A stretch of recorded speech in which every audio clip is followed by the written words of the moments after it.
अब हम करेंगे 10th class 11.1 exercise 7th question. देखिए क्या दिया हुआ है। ए कोड of a circle of radius 12 centimetre. एक सर्कल बना लेते हैं पहले। तो इस सर्कल की ये कोड दे रखी है, ए और बी कोड दे रखी है, रेडियस दे रखी है 12 सेंटीमीटर।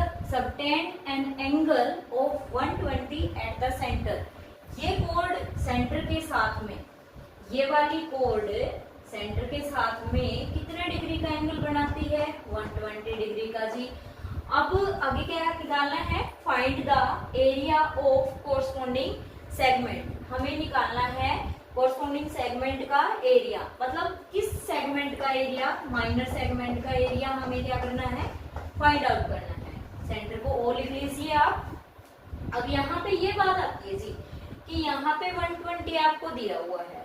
पहले वाले क्वेश्चंस में आपने क्या किया था कि यहाँ 60 था तो आपने इक्विलेटरल ट्रायंगल का फार्मूला लगा दिया। 90 था तो 1/2 बेस इंटू हाइट लगा दिया।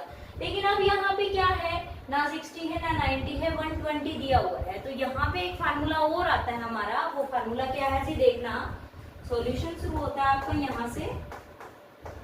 Area of minor segment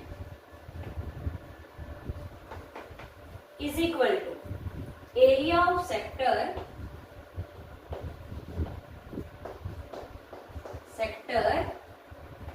minus area of triangle OAB। O area लिख लेते हैं, area of triangle OAB। Area of sector अपना क्या आएगा? एरिया ऑफ सेक्टर होता है जी अपना थीटा अपॉन 360 इंटू में pi r square minus area of triangle OAB। यदि यहाँ ना 60 दे रखा ना 90 दे रखा तो हम फार्मूला यूज करेंगे ये वाला। देखिए क्या है, याद रखना जी, बिल्कुल रट लेना। ये क्वेश्चन मोस्ट इंपोर्टेंट क्वेश्चन है जी आपका, मोस्ट इंपोर्टेंट क्वेश्चन है जी 7th क्वेश्चन इस एक्सरसाइज का। आर स्क्वायर और sign theta by 2 cos theta by 2। ये फार्मूला आपने रखना है। यदि यहाँ पे ना 60 दे रखा है ना 90 दे रखा है तो आपने फार्मूला कौन सा लगाना है? R square sine theta by 2 cos theta by 2। तो थीटा की जो वैल्यू है वो कितनी दे रखी है जी? 120। पाई में कितनी है? 360 डिग्री। पाई की वैल्यू कितनी है? 3.14। आर की वैल्यू कितनी है अपनी? जो रेडियस है वो कितनी दे रखी है? 12 सेंटीमीटर। ये 12 है तो 12 इंटू 12 माइनस आर स्क्वायर 12 का स्क्वायर, तो 12 इंटू 12 लिख सकते हो आप। हाँ जी। साइन थीटा, थीटा की वैल्यू कितनी है आपकी?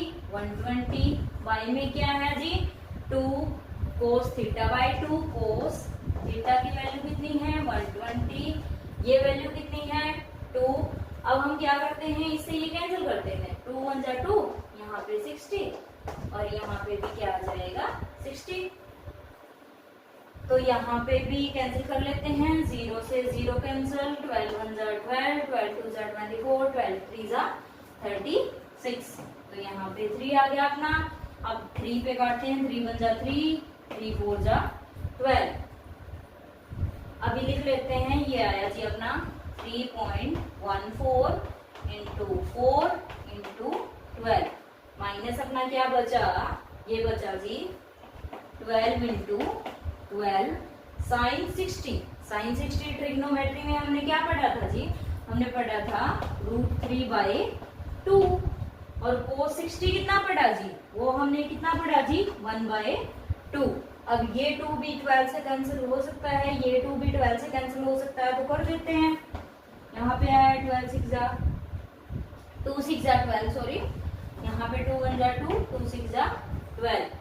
यहाँ पे अगर हम इन तीनों की मल्टीप्लाई करते हैं तो मैंने पहले से कर रखी है जी 150.42 माइनस 6 की मल्टीप्लाई कितनी होगी जी? 36 इंटू में √3 की वैल्यू इसमें दे रखी है 1.73। वो आपने यूज करनी है यहाँ पे। तो 1.73 150.73, तो 150.42 माइनस इसकी यदि इससे मल्टीप्लाई करते हैं, वो भी मैंने पहले से कर रखी है जी, ये पोर्शन पहले से किया हुआ है जी, मल्टीप्लाई आप अपने आप ही कर सकते हैं। तो इसकी मल्टीप्लाई यदि इससे करते हैं तो ये आएगा जी 62.28, यही आएगा। यदि इसमें से इसको सब्ट्रैक्ट करते हैं तो हमारा जो आंसर बना वो कितना बना, 88.44 सेंटीमीटर स्क्वायर।